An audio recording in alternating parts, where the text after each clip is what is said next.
কলম, যেটা দিয়ে আল্লাহ তাআলা আমার আপনাকে বানানোর বিধান লেখছেন, যে কলম দিয়ে আল্লাহ তাআলা আমার আপনার আগামী জিন্দেগির ভাগ্যগুলা লেখছেন, আমার আপনার ঠিকানা লেখছেন, দুনিয়া বানাইছেন, দুনিয়ার আয়োজনগুলা আল্লাহ কলম দিয়ে লেখছেন। কোন জায়গায় কোথায় সাগর হবে, কোথায় নদী হবে, কোথায় খাল হবে, কোথায় জমি হবে, কোথায় আপনার আমার ঘর হবে, কোথায় কার অবস্থা হবে, সবগুলা কলম দিয়ে লেখছেন।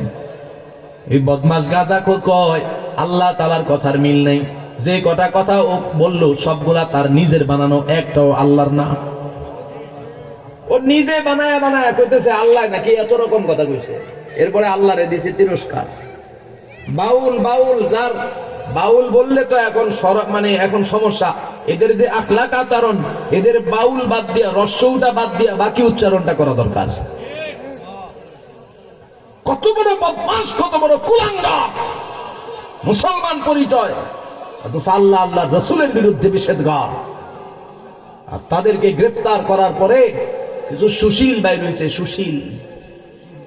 সুশীলরা তাদের পক্ষে কথা কয়।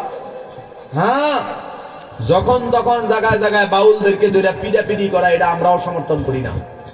কিন্তু কথা হইলো বাউল এই মাইক ছাড়া কই, হ্যাঁ, হারামজাদা যারে গ্রেফতার করা হয়েছে, ওর অপরাধ নিয়ে কেউ কথা কইতেছে না, কিন্তু ওরে গ্রেফতার করা হয়েছে, এটার প্রতিবাদে সবাই রাস্তায় নামতেছে।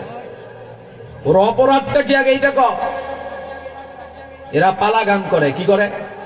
পালা গান। এই আমার আলোচনা মনে রাখবেন, কোন জায়গা থেকে কোন জায়গায় ঢুকতেছি, কোন জায়গা থেকে এদিকে ঢুকলাম।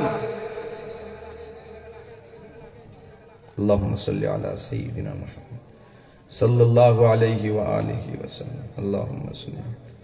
উজানি মাদ্রাসার হযরত কথা বলার সাথে সাথে মাখলুকগুলা, ভয়ঙ্কর ভয়ঙ্কর প্রাণীগুলা চলে গেছে। মানুষকে আল্লাহ পাক কতটা